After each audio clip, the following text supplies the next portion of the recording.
तो राम राम, राधे श्याम, भक्ति भावित रेणु रस्तों के चैनल में मैं आपका स्वागत करती हूँ। आप सभी को राधे राधे। आशा करती हूँ कि आप सब कुशल मंगल होंगे। तो आज की वीडियो रहने वाली है कि पापा जी की हो गई है तबीयत खराब, तो मैं जा रही हूँ बिहारी जी के दर्शन कराने पापा जी के पास। और उनकी कुछ तबीयत ऐसी ख़राब है कि उनकी कान की गुंडी मुड़ गई है। तो चलते हैं और आपको दर्शन कराते हैं। तो हमारे पापा जी की थोड़ी तबीयत खराब है, तो बिहारी जी देने जा रहे हैं आशीर्वाद। तो उनको हम लेकर जा रहे हैं अपनी मम्मी के घर। तो हम लेकर जा रहे हैं अपने लड्डू गोपाल जी को नानी के घर। और चल रहे हैं लड्डू गोपाल जी, और हम शादरे से चल चुके हैं। तो ये देखिए 5:30 बज चुके हैं और हम शादरे से जा रहे हैं मार्केट में, और अब जाएंगे घर। ऑटो से उतर चुके हैं। पापा जी राम राम। सिरसी चलेंगे, सिरसी। हाँ भैया, पापा जी की तबीयत खराब हो रही है, पापा जी से बोला नहीं जा रहा है, तो बिहारी जी मिलने के लिए आए। तो हम पापा जी से बुलवा रहे हैं। राधे राधे बोलो पापा जी। राधे राधे राधे राधे राधे राधे जय श्री राम। राधे राधे राधे राधे जय श्री राम। तो इस पापा जी से बोला नहीं जा रहा, लेकिन हम कोशिश कर रहे हैं लगातार बुलवाने की। तो मेरे बिहारी जी को मिला के लाने के बाद 2 दिन में ही पापा जी की डेथ हो गई, और फिर हो गई तीसरे दिन हो गई उठावनी, और उसमें हुआ गरुड़ पुराण। तो ये जो बिहारी जी हैं ये मेरी मम्मी के हैं जो यहाँ पर रह रहे हैं। तो इसीलिए मैं आपको इस विषय में बता रही हूँ। इसीलिए पापा की आत्मा की शांति के लिए हमने कराया है गरुड़ पाठ। तो उसका भी मैं आपको थोड़ा सा दर्शन करा देती हूँ कि शास्त्रों में गरुड़ पुराण की क्या महत्ता है और क्यों कराया जाता है। और ये गरुड़ पुराण जो है, बिंता के पुत्र हैं गरुड़, तो उसी में ही गरुड़ पुराण में सारा ये वर्णन आता है। और उसमें ही सारे नरकों का और जो भी मतलब इससे रिलेटेड सारी चीज़ें होती हैं उसका वर्णन गरुड़ पुराण में ही आता है। के स्कंद तना है, पुराण रूपी शाखा से जो समृद्ध है, यज्ञ जिसका पुष्प और मोक्ष जिसका फल है, ऐसे भगवान मधुसूदन रूपी कल्प वृक्ष की जय हो, सारे लोगों की जयकार करते हैं। देव क्षेत्र नैमिषारण्य की भयावह है, इसलिए जो प्राणी सदा पाप परायण है, दया और धर्म से रहित हैं, जो दुष्ट लोगों की संगति में रहते हैं, सत्शास्त्र और सत्संगति से विमुख है, अपने को स्वयं प्रतिष्ठित मानते हैं, अहंकारी है तथा धन और मान के मन से चूर है, आसुरी शक्ति को प्राप्त है तथा देवी संपत्ति से रहित है, जिनका चित्त शारीरिक रोग तो उनको भले ही कह सकते हैं, ठीक है ना। मृत्यु का एक कारण होना चाहिए। मनुष्य का सबसे बड़ा कहते हैं ना, ऐसे उनका मृत्यु हुआ, वैसे ये तो बस एक कारण है कि तुमको बीमारी लगी। तुम्हारा मुख्य जो मृत्यु है वो तुम्हारा जन्म लेना ही तुम्हारा मृत्यु का कारण है और कुछ नहीं है। तुम जो पैदा हुए हो तो तुम्हारा सुनिश्चित करके भगवान ने भेजा कि तुम मृत्यु को पाओगे, है ना। ये मृत्यु का मुख्य कारण होता है।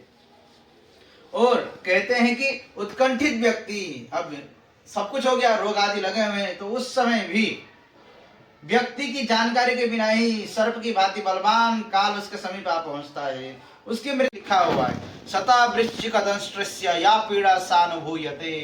100 बिच्छू एक साथ अगर डंक मारे, जो पीड़ा होती है मृत्यु के समय में वही पीड़ा होती है। वैसी पीड़ा का उस समय उसे अनुभव होने लगता है। वह मरणासन्न व्यक्ति फेन उगलने लगता है और उसके मुख से लार से भर जाता है। पापी जन के प्राण जो है अधो द्वार से यानी कि गुदा मार्ग से निकलते हैं। अधो द्वार न गच्छन्ति पापिना प्राणवायवः। दोनों का आपको भोगना ही पड़ेगा। अभी भोगने का समय नहीं मिला तो अगली बार किसी दूसरे रूप में, किसी तीसरे रूप में कहीं ना कहीं तो आपको भोगना ही पड़ेगा, रुक नहीं सकते जब तक वह पापी जीव ही नहीं होता। ये तो ऐसा भी बता रहा है। हे पक्षी, इसलिए पुत्र को चाहिए कि वह 10 दिनों तक प्रतिदिन पिंडदान करे। हे पक्षी श्रेष्ठ, में पिंड प्रतिदिन 4 भागों में विभक्त होते हैं। उनमें 2 भाग तो प्रेत के देह के पंचभूतों की पुष्टि के लिए होते हैं, तीसरा भाग यमदूतों को प्राप्त होता है, चौथे भाग से उस जीव को आहार प्राप्त होती है। इस प्रकार से 9 रात दिन में पिंड को प्राप्त करके वह प्रेत का शरीर बन जाता है और 10वें दिन में उसमें बल की प्राप्ति होती है। एक क्षण भर में पाताल में रहते और एक ही क्षण में ऊपर चले जाते हैं। इतना दुख है उसमें। एक बार वहां पर जो भंवर घूमने लगे तो नीचे सीधे कहाँ ले जाए, पाताल लोक की तरफ नीचे पहुंचा दे, फिर बाहर फेंक दे, है ना।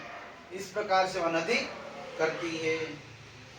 वह नदी पापी को गिराने के लिए ही बनाई गई, उसका नाम, उसका पार नहीं देखा जा सकता। वह अत्यंत दुख पूर्वक तरने योग्य तथा बहुत दुख देने वाली है। इसको तुम अपना ही, उसी से अपना निर्वाह करो, तुम इसी को भोगो। जो तुमने जो बोया वही पाया वाला हाल यहाँ पर है। न नित्य दानम न गवान्निकम कृतम न वेद शास्त्रार्थ वच प्रमाणितम श्रुतम पुराणम न पूजितोग्यो देहिन कचिन्निस्तरयत्तया कृतम। तुमने नित्य दान कभी नहीं किया। ये नहीं कि रोटी बनाते हैं तो उसमें से एक पहले गाय को निकाल दूं, ऐसा नहीं। अंत वाला मैं कुत्ते को दे दूं, ये भी नहीं किया तुमने, है ना। दैनिक भरण पोषण की व्यवस्था नहीं की कभी गौओं की। वेद और शास्त्र के वचनों को प्रमाण तुमने नहीं माना। वेद जो कहे कृष्ण ने लिखा, कौन देखता है देवताओं को, क्यों मानो मैं, तुम लोग मानो, मेरा क्या जाता है। पुराण को नहीं सुना, अपने से बड़ों को कभी इज्जत नहीं दिया, विद्वानों की पूजा नहीं की, इसलिए जो तुमने किया है उन्हीं के दुष्कर्मों के फल को तुम अब भोगो। अभी और चलना है। वह दुखी होकर वह स्त्री पुत्रों के द्वारा प्राप्त सुखों को स्मरण करता है।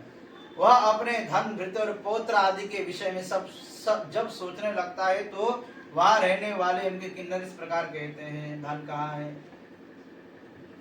पैसा कहाँ है, पुत्र कहाँ है, और तेरी पत्नी कहाँ चली गई, तेरे इतने सारे दोस्त थे वो कहाँ रह गए, अब तेरे बंधु बांधव पुनः आगे ले जाया जाता है। और तीसरे महीने में मासे तृतीय संप्राप्ते प्राप्य गंधर्ववत्तनम तृतीय मासिकम पिंडम तत्र भुक्तः सप्रसर्पितम। तीसरे महीने के पिंड आदि को खा करके चौथे महीने में सेलगामपुर में पहुंचता है। वहां चौथे महीने के मासिक पिंड को खाकर कुछ सुखी होता है। उसके बाद 5वें महीने में वह प्रेत क्रोंचपुर नाम के नगर में पहुंचता है। हस्त दत्तम तथा भुक्ते प्रेत क्रोंचपुरे स्थिता यत्न के द्वारा उन षण्मासिक पिंड और घटदान से तृप्त कर वह आधे मुहूर्त तक विश्राम करके यमदूत के द्वारा डराए जाने पर दुख से कांपता उस नगर को छोड़ करके चित्र भवन नाम के पुर को जाता है। वहाँ यम का छोटा भाई विचित्र नाम वाला राजा जो है राज्य करता है। उनको देख करके, विशाल शरीर वाले राजा को देखकर वह जीव डर से भागता है। तब सामने कैवर्त यानी कि धीवर उससे यह कहते हैं, हम तुम्हें इस नदी से जो है पार कराएंगे। आगे देखो नदी पड़ रही है, वजम ये नाव जो है नदी को पार कराने के तुम्हारे पास आएगी, इसमें बैठ करके तुम चले जाना, हम नहीं आएंगे। तो कहता है हाँ हाँ हाँ हाँ मैंने दिया था ऐसे करो। इंसान है, मनुष्य है ना, झूठ तो बोलेगा। यदि तुम्हारा इस प्रकार का पुण्य हो तो इसमें बैठ सकते हो। कहते तत्वदर्शी मुनियों ने उसका नाम क्या रखा है, वैतरणी। अगर तुमने कुछ बांटा हो तो ये तुम्हें आगे पार, वितरण किए हुए कोई ये आगे ले जाएगी, जिसने छुपा के रखा उसको नहीं ले जाएगा। अब वितरण करने के लिए कुछ भी दे सकते हैं, यानी कि धन ही खर्च करना है। आप किसी के साथ में कुछ देर बात करके उसको प्रसन्न करो, किसी को कुछ पढ़ा ही दो। कोई नाम ही क्या उसका, क्रंदनपुर, जहाँ पर रोने वाले लोग ज्यादा रोते रहते हैं, ऐसा क्रंदन। उनको देख करके उसका हृदय ही शून्य हो जाता है। और उस नगर को छोड़कर वह यमदूत के द्वारा भयभीत किया जाता हुआ 10 को देने वाले में घनघोर वर्षा करते, वहीं पर दुखी वह प्रेत पुनादिक श्राद्ध के पिंड को खाता है। इसके बाद वर्ष पूरा होने पर अजीब सीताटे नाम के नगर को प्राप्त होता है। वहाँ हिम से भी 100 गुनी अधिक ठंड रहती है। शीत से दुखी तथा क्षुधित वाजिब आकाश से 10 दिशाओं में देखता है। दान नहीं दिए वे यमदूत के द्वारा दृढ़ बंधनों से बंधे अत्यंत कष्ट से यमपुर को जाते हैं। आकाशगामी धर्मराज के पुर में 4 द्वार हैं, जिनमें से दक्षिण द्वार के मार्ग का तुमसे मैंने वर्णन किया है। इस महान भयंकर मार्ग में भूख प्यास और श्रम से दुखी जीव जिस प्रकार नारायण श्रीमन्नारायण नारायण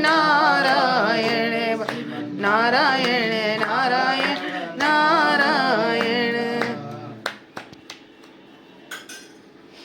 तो अब मैं घर पहुंच चुकी हूँ और उठावनी हो चुकी है और गरुड़ पुराण भी शुरू हो चुका है। तो इस वीडियो का करूँगी मैं यहीं पर एंड। यदि आपको मेरी वीडियो पसंद आए तो प्लीज़ लाइक करें, सब्सक्राइब करें और शेयर करना ना भूलें।